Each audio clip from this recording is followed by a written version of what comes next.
Hello friends, welcome back to my YouTube channel. അപ്പോൾ ഇന്നത്തെ video ഒരു ഫ്രെയിം ഉണ്ടാക്കുന്ന വീഡിയോ ആണ്. അപ്പോൾ നമ്മൾ കടയിലൊന്നും പോയി ഫ്രെയിം വാങ്ങാൻ പറ്റാത്തവർക്ക് ഐസ്ക്രീം സ്റ്റിക്ക് വെച്ചിട്ട് നമുക്ക് ഒരു കുഞ്ഞു ഫ്രെയിം ഉണ്ടാക്കാം കേട്ടോ. അത് നമുക്ക് വാൾ ഡെക്കോറായിട്ടും അപ്പോൾ ഡെസ്ക് ഡെക്കോറൊക്കെ ആയിട്ട് നമുക്ക് ഉപയോഗിക്കാം. അപ്പോൾ ഞാനിത് അവിടെ 2 ഫ്രെയിം ഇതേപോലെ 4 ഐസ്ക്രീം സ്റ്റിക്ക് വെച്ച് ഉണ്ടാക്കിയെടുത്തിട്ടുണ്ട്. അപ്പോൾ ഫ്രെയിം മാത്രം പോരല്ലോ, അതിൻ്റെ ഉള്ളിൽ വെക്കാനായിട്ട് പിക്ചേഴ്സും കൂടെ സെറ്റാക്കണം. അപ്പോൾ ഞാനിവിടെ പ്രിൻട്രസ്റ്റ് നോക്കിയിട്ടാണ് കേട്ടോ ഈ ഒരു പിക്ചേഴ്സും കാര്യങ്ങളൊക്കെ നോക്കി വരച്ചിട്ടുള്ളത്. അപ്പോൾ ഇത് വരയ്ക്കുന്ന ഡീറ്റെയിൽ വീഡിയോ ഞാനിൽ കാണിച്ചിട്ടില്ല, കാരണം ഞാൻ ആ ഫോൺ നോക്കിയിട്ടാണല്ലോ വരയ്ക്കുന്നത്. അപ്പോൾ എനിക്ക് വീഡിയോ എടുക്കാനായിട്ട് പറ്റിയില്ല.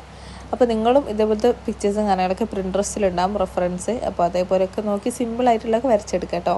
അപ്പോൾ ഞാനിത് അവിടെ 2 പിക്ചേഴ്സും കാര്യങ്ങളൊക്കെ വരച്ചെടുക്കുന്നുണ്ട്. അപ്പോൾ നിങ്ങൾക്ക് ഇതുപോലത്തെ വീഡിയോസും കാര്യങ്ങളൊക്കെ ഇഷ്ടമാണെങ്കിൽ എൻ്റെ ചാനൽ ആദ്യമായിട്ട് കാണുന്നവരുണ്ടെങ്കിൽ എല്ലാവരും സബ്സ്ക്രൈബ് ചെയ്യുക, അതുപോലെ തന്നെ സപ്പോർട്ട് ചെയ്യുക. ആദ്യം വരച്ച പിക്ചറിൽ ഞാൻ ഔട്ട്ലൈൻ ആയിട്ട് കൊടുത്തിട്ടില്ലായിരുന്നു. അപ്പോൾ ഞാൻ രണ്ടാമത് വരച്ച പിക്ചറിൽ കൊടുത്തപ്പോൾ കുറച്ചുകൂടെ ഭംഗിയുള്ള പോലെ തോന്നി. അപ്പോൾ ഞാൻ ആദ്യത്തേനും കൂടെ ഔട്ട്ലൈനും കൊടുത്തിട്ടുണ്ട്.